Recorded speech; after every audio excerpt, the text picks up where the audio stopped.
Hi bazala bami, welcome to Mgosi noMagatsheni. I am uMagatsheni, Mgosi wethu namhlanje. Bazala bami zethu, it's about uthando nesithembu, guys, season 9. I'm not sure we are in which episode, but all I know ukuthi engathi we are only left with 3 episodes for this season, guys. You know, I have a advice for abantu abangashadanga, especially ingane encane. You know, one thing ongamelanga uyenze elifini, amantombazane, don't you ever ukuthi kibo umuntu wakho bangakushadanga, ungabi close nabantu basekhweni lakho, futhi akusizi nasekhweni lakho abantu bakibo lo muntu othanda naye ungakashadwa. Guys, I've noticed indlela i-girlfriend kaLwandle or soon to be baby mama kaLwandle eresponda ngakhona mabayibuza ama-question.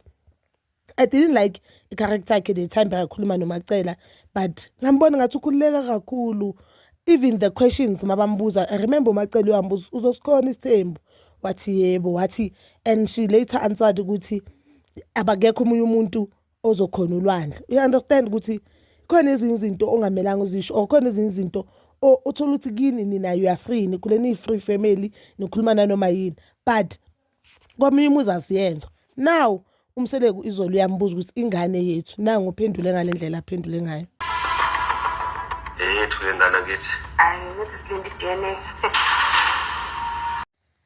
Le ndlela aphendule ngayo uMseleku le ngane akusindlela ukuphendula ubabazana wakho or umkhulu wengane yakho. So I don't know whether kuba uma bakhuluma mhlambe ababala amagama, which is nathi nje sikhuluma femini where you are free ubiza ubaba kho ngontwana, but kweminye imizi ayenzwa lento leyo. Ingakho mina ngithi it is not a wise idea or wise thing ukuthi uhlangane nabantu basebukhweni bakho ungakashadi, or noma ngabe soshadile, it's not wise ukuthi ube very close nabantu basebukhweni bakho, more especially if une personality efana neyakhe. Just imagine ubaba yambuza ukuthi ingane le yethu uthi silinde i-DNA, what are you saying kahle kahle?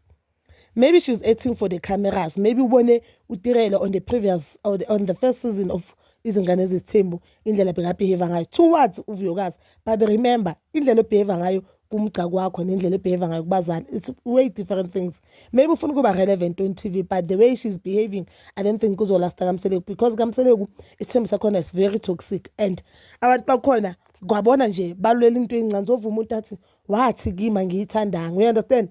Into encane bayenza into enkulu. So indlela aphendula ngakhona izomfaka enkingeni. Even njengoba ngishilo ukuthi the time bekane it was lunch or dinner, whatever it was, no mamazala wakhe or soon to be mamazala wakhe if uzogana kaMseleku, indlela waphendula ngayo babambuza ukuthi uyasifuna isithembu, yazi uLwandle mele athathe isithembu, wathi ayikho intombazane ezokhona uLwandle ngaphandle kwakhe. What are you saying kahle kahle?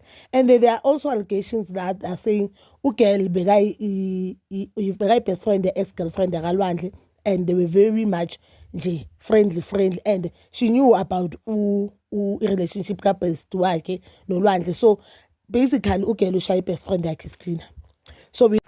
So I don't know mina ukuthi lawo ma-allegations ayiqiniswa kangakanani, because there are chances ukuthi maybe the pictures that they were making runs on social media is because maybe Isithembu sakaLwandle, they were both dating uLwandle and they become friends. Because one thing I've noticed about uMseleku into ayifundisa abangani bakhe ukuthi isithembu sakho kumele sithandane, and I think into futhi ebulala isithembu sabo kaMseleku ukuthi we are forcing ukuthi labantu laba beze ngawe abantu vele bazoba nesikhwele, ngoba umuntu makathanda nawe uzoba nesikhwele, baba bangani. Mina I do not believe ukuthi isithembu kumele ube umngane we-sister wife yakho, but I believe ukuthi kumele ube usisi wakhe, because vele usisi wakho angithi esithembini. So why kumele sibe ama-friends? There's a difference between friends and sisters.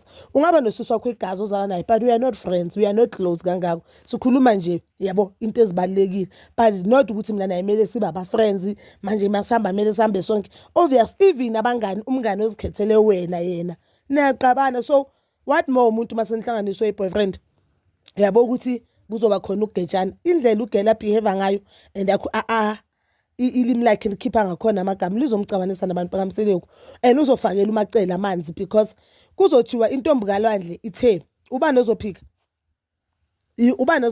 and I think that is one thing futhi beyenzela uMakhumalo inkinga eceleni, because uMakhumalo she's so free. So bekathi makakhuluma into abantu bayithene bayibeke ngathi uyisho kabi. You understand? So naye nje indlela akhuluma ngayo izomfakela inkinga. I don't wanna lie, the way mina ngibona ngakhona, because I felt like hindelelo, even though vele bashilo kaMseleku ukuthi bafuna i-DNA and naye uthi bekazi uLwandle wamtshela ukuthi ingane ezizovela kaMsele kuzoyenza i-DNA because engathi kwaba ne-case where uLwandle bekabambiswe ibhantshi khona. So why we are always bringing the DNA thing? Why? Because uprekwazi guys. Uprekwazi and chances are upreke ngamabomu because bowufuna ingane and you are even a boyfriend yakhona lapha ithi ubaba uyajaha izinto. Maybe even the boyfriend is not even ready ukuthi akugane. Uzoba ne-problem my sister, but bazalwane, that is my honest opinion. Please comment down below your thoughts and please don't forget to like, subscribe, share and hit that notification button. Ngiyathanda ukuya nokubuya.